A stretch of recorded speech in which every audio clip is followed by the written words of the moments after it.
Testing mic 1 2 1 2 Mosonfo Madi nyina watu moto de general aka social media president aka political general aka worldwide promoter Mosonfo dale de nyina muse mete eye efidikesi so enya miama ho de opanikese bia da roma eye Kemensa stabilities yeka Kemensa obubusa se oye hwan odi ne dwuma de nyina o lotum oye lotto agent Lutu agent teze we sell na opinion bi a one ne be ejuma ma o be feel good wa no ani Kemensa stabilities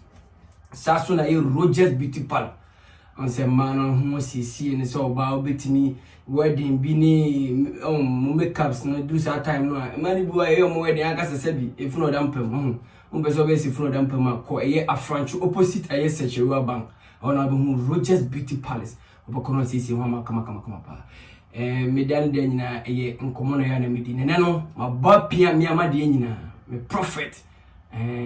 muze me jina tentan no ma no de nyina no ba spiritual aspect and the original machine no anya me ne bon komo from today henceforth kosibo ni kasa if it na dey koi you be seeing videos like this different content, different story it nya no komo no aye nkomo bi ti se asorokoni ene ojidini difference ben wom onzobu o kwa sobu so ojidini enso ye ben dan temti ene me boy pia ye yade nyina prophet Roland Kofi Opon woda ye asori ye Grace Fire Worship Center on the CEO founder ona na me fan so ma asori ba me boy pia ne na tweko baba easy apom ti say I don't want to answer na kro panda roma there radius and then I have phone me dey phone o my expect BBC papa na oba down ho dey akire for say na me di ho dance no oba to so ma me yeah there radius I have phone yet here for nyame so nhire mu nyina me dey prophet Roland Kofi Opon me da safo no ya to the Grace Fire Worship Center e wo kono me francho hema jala janshi okay ti ho na me wo yeah that's it what to be every year papa no say dem di kan ye go straight to papa ye ka se asorokoni any ojidini ya papa enso so ye be na eda ho me da se wotu motu nyame nhire amen papa se ka se asorokoni be se ye chim you na ye di bia de eba ti en ha si mfiri asorokoni okay church goer se ka so bi ye asorokoni a se ni pa no uhia onoma de che di nyame hwehwe okay aso dem na wo ba wa ma so no urade ho no be hwehwe no ni mu do no pe okay no pe se urade ye ma no itina kan ka Matthew 7 verse 21 se enye wona oseme se urade be nya wo so ni mu no wo ye agya na pede okay se asori ko ni de ono nya agya na pede no ono ye ni mu do no pe no pe se agya na ye ma no okay ti emfa so wa so dem wo tinyame fi wo kan ko betuma ba odi akun asorokoni because nyame subia ntini se nipa na wonfa ho se obedi ntokwa no atofi ofura asoroko obekwa akoko wow han okay enti se nipa no so wa so dem a onya transfer mo chesi ekim wono ya obi ba so den simpa kro etime yire no so wo yi bibi no de bibi he ne se what was yo ba da bay okay wono a wonye asorokoni wono a wonye obi so be yeso a obeka no ho asem di tambia no pese wonwene nyame de ho nyame ade ekoso a wonwene ho wonfa kwa so bedi didi egu aso de no oja hoko emfa no se ni pa na wonfa ho se obi tene nche no ogba afode iba kokko bobo baba ka chense I don't need this guy yo wonwene urade de ho ti se ni pa no isu woni mu no echiri su a emfata obi a oyegidini na emu bibi no hwehwe frɛ brado no nsanya kan wi se ekin ti se nipa no woni sofu bi o asase bi woni mu no asorokoni no okay opa yempon ha ende na ada na ye Friday opon 10 o'clock fu 10 obekɔ do onso bepon 11 ho ti sa Friday wo tuesi wo so do be chiri sa no so wura fi se sa nyame ba akɔpɛ na obechina asore ya akɔ watch night ama ade ya achi because wonyi nyame ni nti aha no beti apa because ni na ko se nyame ni mu nti ono de ne hawnam ni mo so hwehwe bibi afiri urade ho nko ani hia no ni mo se wo pese wo hu urade de be ente sanda enka no de ne asorokoni okay enti ogidi ni so eni ebe ya we say ogidi ni ye kura no Yesu Kristo ka say wotre ni ama ne doso nanso Onyankopon agi ne firi ni nyinam say twini ka say nanso na say mean say wo haw no wo hode nanso still na wote Awurade na ase say nyame na wote na aso we no kwafo say yes dey pa so a ne ha no to betwa enti anopo awiu anadwo wote Awurade na ase emfa ho di nipa beka emuna ba mu da wo dem so de wo ka de emuna ba mu da wo da so to so wo twa de Awurade be ye no ti say nipa no ni hia wo bu na ba mu no so hia wo nkunan e ogidi ni no wo bu ho aba mu no hia wo nkunan wa ba asore kure bi a woni wo da wo ho situation na no kura betima atwe aba ka kire say papa maami koma to yem nyame obeye because wa do nyame adu pempen so say wonim do de ho ato no so wo sitie say nipa no yare ba wote Awurade na ase won ko boso so onu a ho kire ba wote nyame na ase won ko duro so because wonim say eyire pa so de wa frɛ no no wo ye no kwafo wo de ho to Awurade so yare mu wo haw mu amani mu wote Awurade na ase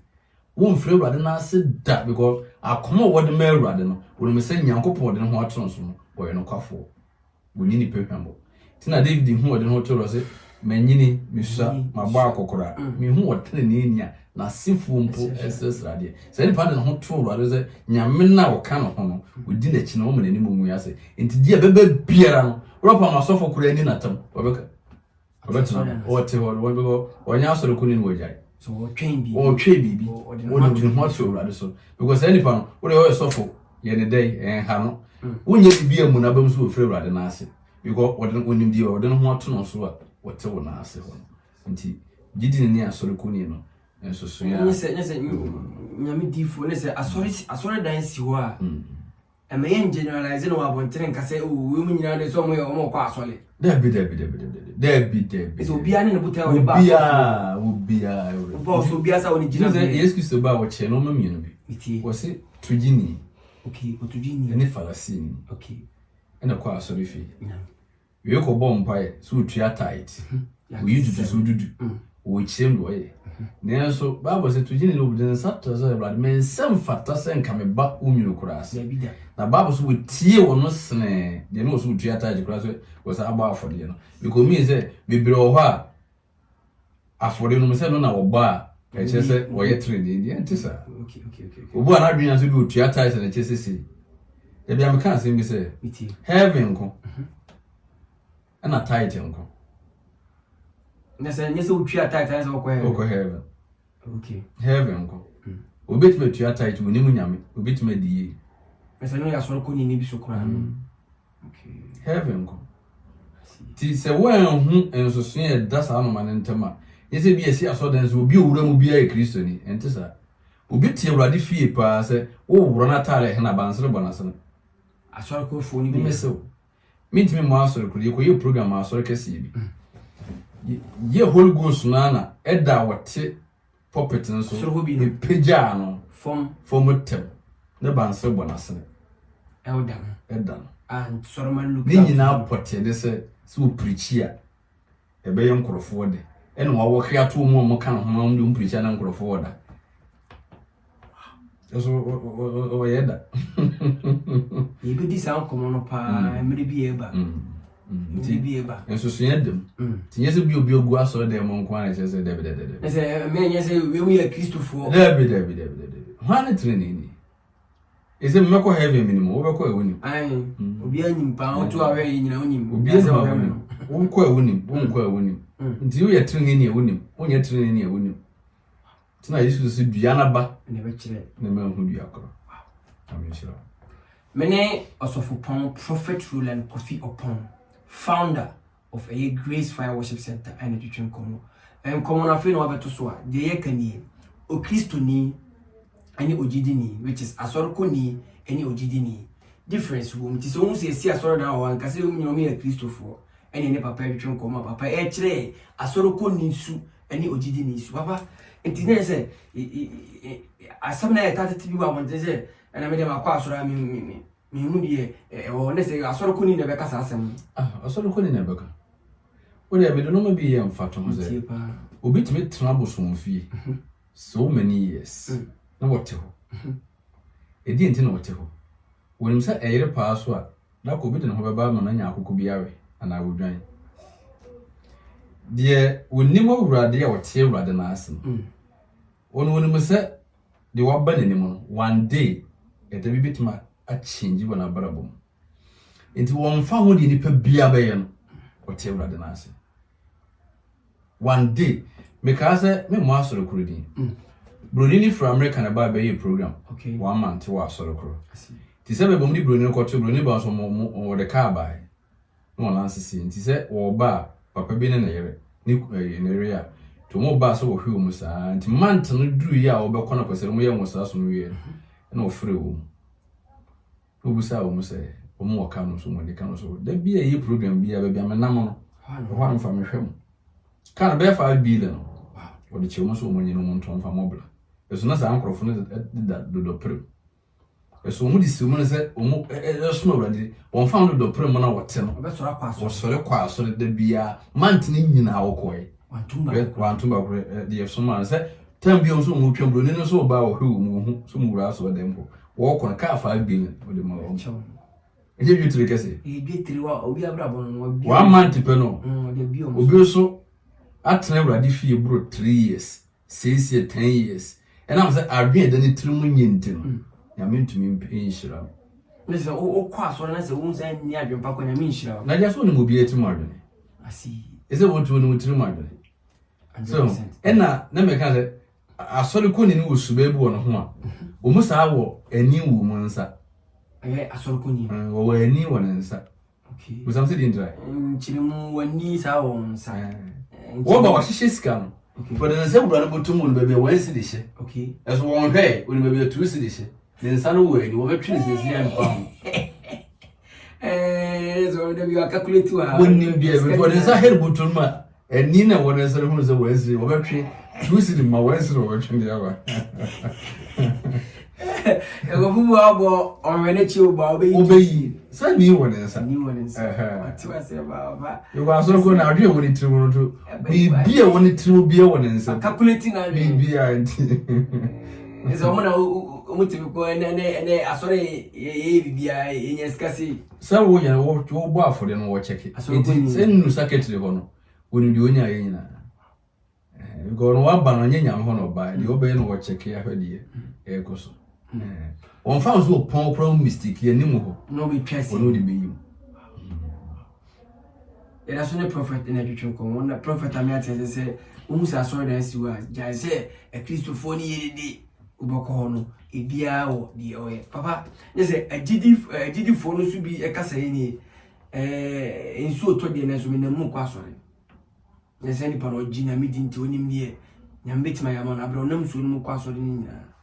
me patriote wotu me busa asembe kakra iti baba esi a wo hoi na maboa ma ne se Nyankopon boa china be anopa be 7 o'clock brefi ne beje be 1 bile wa masa abna na ba wo metume edu so sisi ho be 6:30 na ka de 30 minutes ba be duru me ho ene nsu ji mo gidigidi we ba na sa wo ma papa ba fuma ba o edi ndra skalintia mo nda so se me duru skabi o ti sa ne nyame so te ti wo kwa wo ba wo nem nsu ma wo ko ba de we gidi ni ni mo se ensu oto na agrade mpo dudwa ne so fenso so enne wo ya sore da won transe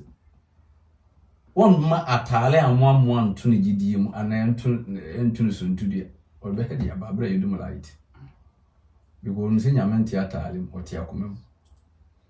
do ye sore ko ne won fa ho o de manan to atale mu ne nsu mu na o bom pa ese mframa be fa ela podi ni de onyi no ma no because the onye gidi na we ye sore ko ne no ensu to ameka se mframa e fa ne mpa bo nse TV na wo hwe no entenko na emo ne mpa bo nse aso di wintimi nko ntinso so ne dem bebre ese woti aso dem wa wakase wa kwa aso sa nyame nye hwe man wa papa se o chese obi ti aso dem na adwe kuta nti nyame ntimi hira nti jaise o kase aso ko fo ni nyame hira ese papa Ifiti ne de kwa me ate asese obi wa so de me nyame nhira no enye nyame na enye wi ya adwen no please be mama ka se meji heaven na me ka heaven asem heaven e chi no be ye wa adwen mo obi ye e wa adwen so na me ka se obi ti aso dem so so ti ewrade fie adwen na woni tum nyan se enye yi that's it so ti ho o to wali ne oh bi oyi bi obi bi e ba asam ko no beka e ba ntoko mbo no beku bi obeda ne ho adi e wa adwen mo se enye yi bi ko pa afrika chen se ewrade se e chena obi bi kwa ama onyintu se enye yi so to na ase Ize wo a nyina me ne begina wo sra so e bibia mana ne so otefa no to a ho bebe na no kura ka se e mba na anu ya hwe se kwa bia ma wo eze wa gine ne me ma nyame shiro di kakra bi no kro nya na prophet wo sra ntira bi no na abo no yesa nko kura papa ise no wo social media handles ise no afo no mon follow papa social media handles no a Prophet Roland Kofi Ministry. Yeah. Kofi Opon Ministry. I don't know follow more because I want papa enchire kesi ankasa na eye asofi enchire no. This time mo be hu asofi enchire na ankasa. Ewo eye Prophet Kofi Opon Ministry no. Eye sa page wo TikTok, Facebook, Instagram, bebia no eye Prophet Roland Kofi Opon Ministry. Baby also subscribe. My baby also follow. Many CEO, founder of Grace Fire Worship Center that you come. Papa, again now they be ja a reform way. Say o Christo ni, say o Jidi ni. Again now catch you munina. The American say a generation ya you. Okay. A drum pempen so say the union mu bi yenti. Ama bibli kura hwe obi ho. So on kwa sorry bi ni mo ade ba kwa meka ne se ye hwe obi hu nso mu nyame that's it hwe nyame na wo se wo ba ne ho no e fa so mo tinena meka ase mi se wo die awrade ya chi a ye nyame sem enyi ni pasem baba okura wante ase nyame sem ni pasem so so me na dam before say bako nyamesem eni ni pasem sisi awrade betima bi ma no aka chanse ka kire watu mutu se wona fom ho sisi aso he white ubani pasem a atali se be se hadi esu nyamesem no nyabia nyame di bi kwa bi di ama siti wudwini nyamesem on dwini wi ase ho no kura ba dwini se be da fom tete nya papa na mashira papa mashira so papa na o to aso kire nti nyame ebsodofo mo hwe me de me kan se baby se wiase wi yedu no enhwe nipa that's it hwe awrade that's it wa ha de odo ho beto no so se wani da no so no we nipa obetum afirim ne mo so wani da so ne awrade bi obi kura hwe me ne maame ne papa kura ne ba asase kura wo ono odo ba ye no wo ha ne wodu wugya no ne se ne nyina chi nyame ne hwe wo ti de mpese me ka kire no se nyame ene boni pa ho ba hwe nipa nkwaso mo obi ana ada ego aduru awokwaje no konfo ne betumewu malam ne betumewu ne mo se awrade ne ti wo mu a wonde wo mu emra wo ho hiehia mbere mu obejo awrade wo nhira wo nya okase wo Yesu dim amen and Prophet Roland Kofi Opon and Etchoko said in Dika Kashon day in and day out you'll be seeing a whole lot of videos like this from me and my prophet Ubaba page in so na at the wa many prophet Etchoko and there nkomo about ojidini any asorokoni papa enyanto wase a deving to matters a church same thing there oti a chira oyo asorokoni onim oyo ojidini so onim nyame nshiro bibia no nka obi bia I'm out chairman.